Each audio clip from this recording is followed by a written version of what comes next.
जब बाल कृष्ण ने राधा को पहली बार बांसुरी सुनाई। गोकुल की पावन भूमि, जहाँ हर कण में कृष्ण का नाम बसा है, जहाँ हर लहर, हर पत्ता उनका स्मरण करता है, वहीं राधा और कृष्ण की पहली मुलाकात की यह मधुर कथा है।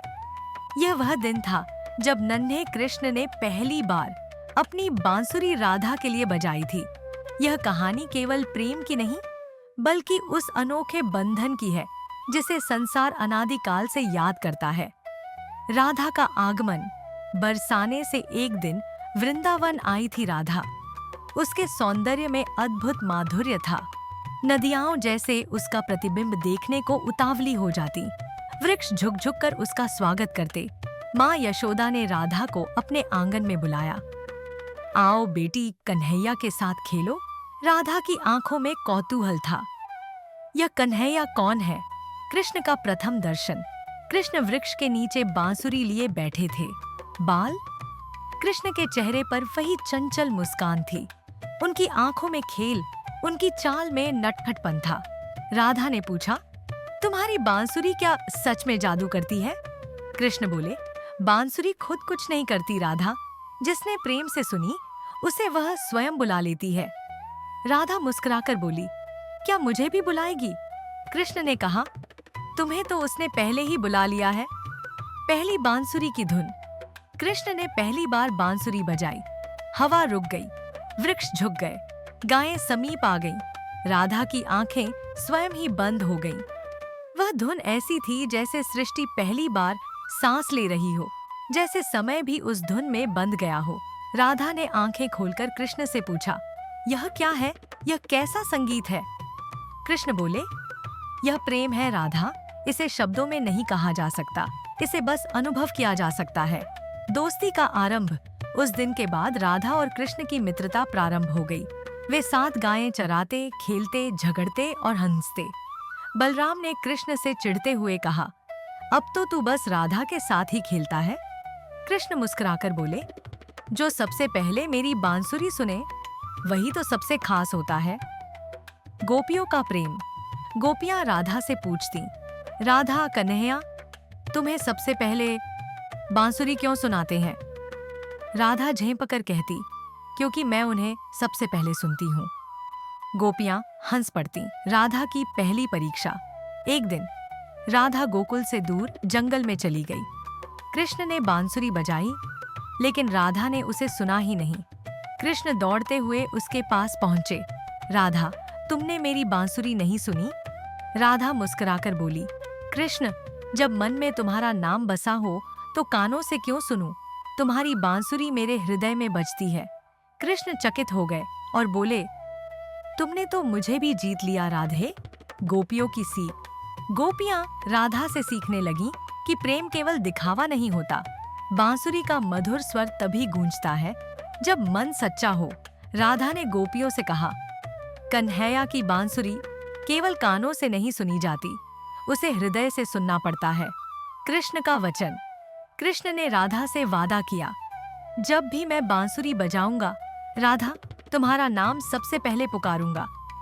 राधा बोली, और जब भी मैं आंखें बंद करूंगी, मैं तुम्हें सबसे पहले देखूंगी।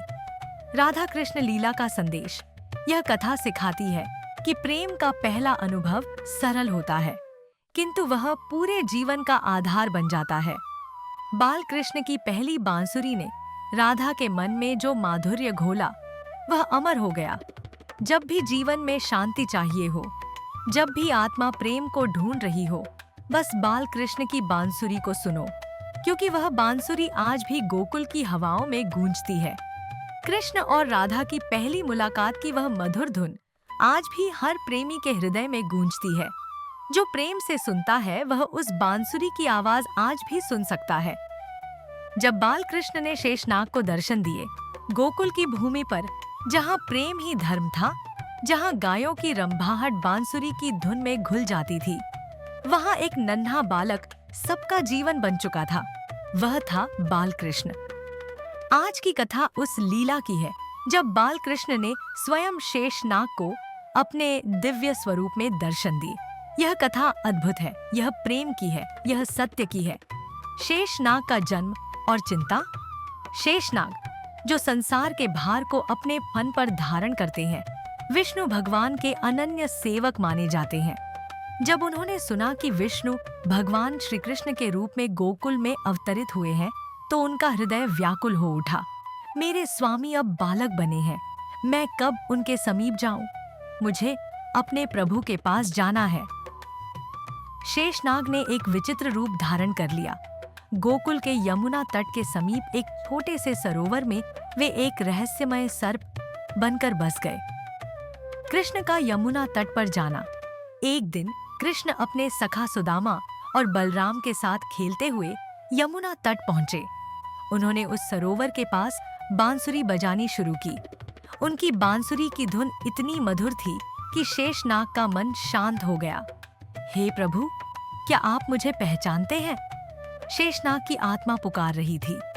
सर्प का रूप और गांव का भय, शेषनाग का विशाल स्वरूप धीरे धीरे प्रकट होने लगा। गांव के लोग भयभीत हो उठे। गोपियां दौड़ती हुई आईं। कन्हैया, वहां एक विशाल सर्प है, भागो बेटा, वह तुझे खा जाएगा। कृष्ण ने मुस्कुराकर कहा, माँ, जिसने मुझे भेजा है वही मेरी रक्षा करता है। कृष्ण धीरे धीरे सरोवर के पास पहुंचे। सर्प ने फन उठाया, लेकिन उसकी आंखों में आंसू थे। हे प्रभु, मैं आपको पहचानता हूँ, मैं आपका सेवक शेष हूँ, आप मेरे प्रभु विष्णु हैं। कृष्ण का दिव्य रूप।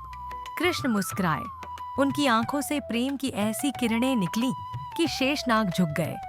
कृष्ण ने कहा, तुमने मुझे पहचाना, यह तुम्हारे प्रेम की विजय है। आओ, मैं तुम्हें अपना स्वरूप दिखाता हूँ। क्षण भर में बाल कृष्ण के शरीर से तेजस्वी दिव्य प्रकाश फूट पड़ा। उनका रूप त्रिलोकीनाथ विष्णु का हो गया। चारों ओर तेज फैल गया। शंख, चक्र, गदा, पद्म उनके करों में प्रकट हो गए। शेषनाग ने अपने फनों से चरणों की वंदना की। हे स्वामी, मुझे जीवन भर आपकी सेवा का अवसर दीजिए। कृष्ण बोले, तुम्हारी सेवा ही तुम्हारा धर्म है, तुम मेरे साथ सदा रहोगे। गांव वालों का चमत्कार देखना। गोप और गोपियां दूर से देख रहे थे, लेकिन उनके लिए यह केवल एक खेल था। उन्हें नहीं मालूम था कि क्या घटित हो रहा है।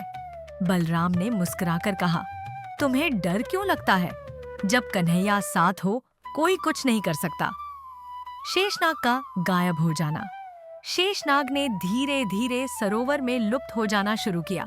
उनकी आंखों में तृप्ति थी। उन्हें अपने प्रभु के दर्शन मिल चुके थे। कृष्ण ने अपने सखा से कहा, चलो अब घर चलें, माँ इंतजार कर रही होगी। कृष्ण का प्रेम और लीला। गोकुल के लोग नहीं जानते थे कि उनके बीच कौन है। वे बस यही जानते थे कि कन्हैया जब बांसुरी बजाता है तब सब कुछ ठीक हो जाता है।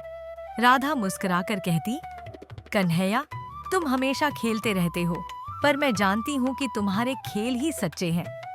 कृष्ण मुस्कुराकर कहते, राधा, मेरे खेलों में ही ब्रह्मांड छुपा है। शेषनाग लीला का संदेश।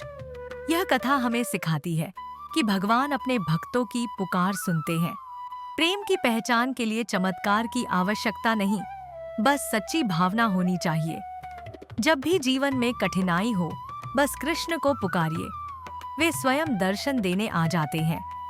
यमुना की लहरों में आज भी वह धुन गूंजती है। गोकुल की गलियों में आज भी वह खेल चलता है। बाल कृष्ण कभी दूर नहीं होते। वे हर उस हृदय में रहते हैं जो सच्चे प्रेम से उन्हें पुकारता है। समाप्त।